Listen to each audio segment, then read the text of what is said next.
Good afternoon, ladies and gentlemen. I'm a little conscious that it has been a long time since I was involved in actual contingency operations and targeting. But Ellie asked me to talk to you about where Iran stands and what the options are in military terms that might be used to counter it. And I have a number of points I would raise which are more questions about the future than they are statements or predictions. We simply do not know enough about what Iran plans to do, what it will do if it matures a force to the point of actually deploying weapons, what kind of arms race would ensue, what the timing would be, what Iran is capable of concealing, what it can do if it is hit with a strike, to make the kind of predictions that you see far too often when people make them in magazines or articles or unclassified literature. But there are some realities that I think we all can agree on. One, a lot of the decisions we have to make in dealing with Iran depend on whether you feel you can live with a nuclear-armed Iran. And that is not simply the capacity to have one nuclear device or one bomb. It is what happens if it brings forward a combination of long-range nuclear-armed missiles, nuclear weapons, asymmetric capabilities, and other strike capabilities. And those priorities affect, for the United States, primarily, the immediate issue of the stability of energy exports throughout the Gulf and the world, and as they are for Israel, the question, would there actually be the reality or possibility of nuclear war? Now, I should note, as you look at this, remember there are other options than a preventive strike. The United States has already made the offer of extended regional deterrence. It has been deliberately ambiguous about that. But what it has been deliberately ambiguous about is whether it would, as it did with Europe earlier in the Cold War, provide nuclear-armed weapons as a deterrent to Iran. And I can say what Israelis can't easily say, that interacts directly with Israeli nuclear missiles and strike capabilities and the overall pattern of deterrence. It interacts with U.S. aid to Israel in creating ballistic missile defenses. It interacts with seaborne missile defenses in the Gulf, and with the offer of systems like THAAD or the SM-3 or similar ballistic missiles too. Is this a capable and secure way of deterring Iran if it should actually move toward deploying nuclear forces? Since that's 5 to 6 years in the future, I honestly don't know. I can't predict the Iranian regime, and it may be longer. If it comes down to an actual strike, when do you do it? What is the timing? Do you do it as early as possible to deny them the ability to move forward and the risk of dispersing and creating secure facilities that cannot easily be destroyed? Do you wait till you have given sanctions and diplomacy every possible alternative? How do you judge where Iran really stands in this equation? And the answer is, I'm sure that Israelis have the same intelligence debates that Americans do. And if anyone ever tells you that Israelis and the U.S. agree on intelligence, I can absolutely assure you that that is nonsense, because Americans do not agree with Americans. There are simply too many uncertainties in this equation. How far has Iran actually gotten? Far too often there's a focus on 3 or 4 major targets. There is no meaningful unclassified literature on Iran's overall nuclear efforts, but there are enough indicators from think tanks to say that we are talking at least 20 to 30 facilities that could be associated with some aspect of centrifuge, reactor, nuclear weapons manufacture. How much would you gain if you could take out the most visible facilities Iran has today? The answer is we simply do not know. You probably could certainly take out the most vulnerable facilities. Whether you could take out the most secure hardened facilities is questionable. Whether those facilities are really the key targets for the future as Iran moves forward with advanced centrifuge facilities is a completely different issue that only governments and intelligence services can address.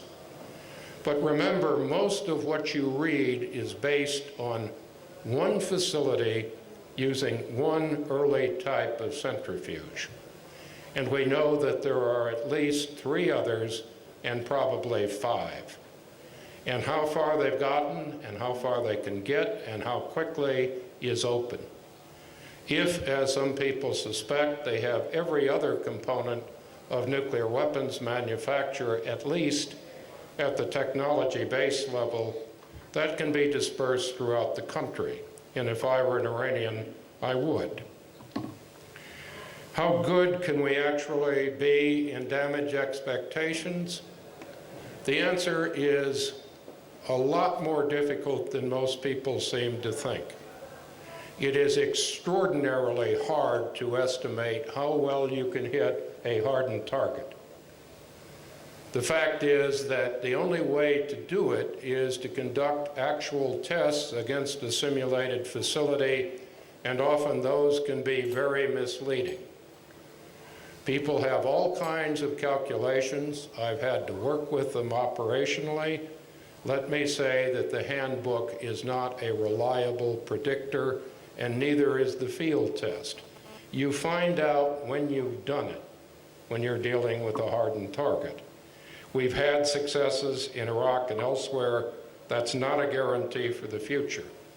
And precision strike capability is only useful if you have very good knowledge of the exact configuration of given buildings and facilities and exactly what they do. And you cannot conduct damage assessment in the air. Damage assessment can take anywhere from several days to a matter of months if intelligence is involved. If you go back to the first Gulf War, not a single statement made about the damage to the Iraqi nuclear facilities was actually validated in the post-conflict analysis. And that is not a casual issue. All of you can speculate for yourselves on what it would take the Israeli Air Force to conduct a series of strikes. And it would not necessarily, when I say series, mean more than one. I suspect you'd get exactly one chance in Israel. But you have to bring those aircraft over target with a concerted plan in various places spread throughout Iran if you want to have any chance of success. You have to exit, you have to refuel. What is my estimate of your capability to do this? This is not a Syrac.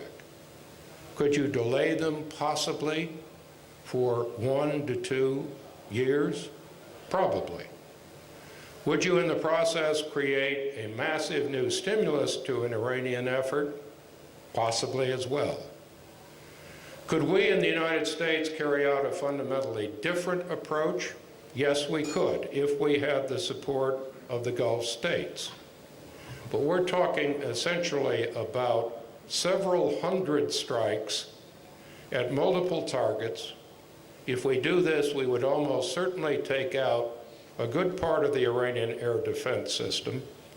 We would probably take out missile production facilities. We would have the advantage that Israel does not have of full battle damage assessment and restrike capability. But even then, We would have to be prepared to go back and do this over a period of years. And at the end of it, what could happen? Obviously, there could be a backlash asymmetrically through Hamas, through Hezbollah, through terrorist supports. Iran could strike out indirectly in the Gulf by attacking tanker traffic. It could also basically go on to reconstitute its effort. And the question here is, how far have they gotten? They've already moved some of their 20% enriched uranium, which is far closer to fissile material than most people seem to think. If they have, and they brought online really advanced centrifuges, which I doubt, but is possible at some point in the next 3 to 5 years, a near certainty, then creating small dispersed facilities that could produce fissile material would create something on the order of a shell game which could easily become untargetable. Could they go on and shift to things like biological weapons? They have all the capabilities and facilities to do that. There are no meaningful control regimes left in this area. Could there be a regime change in Iran?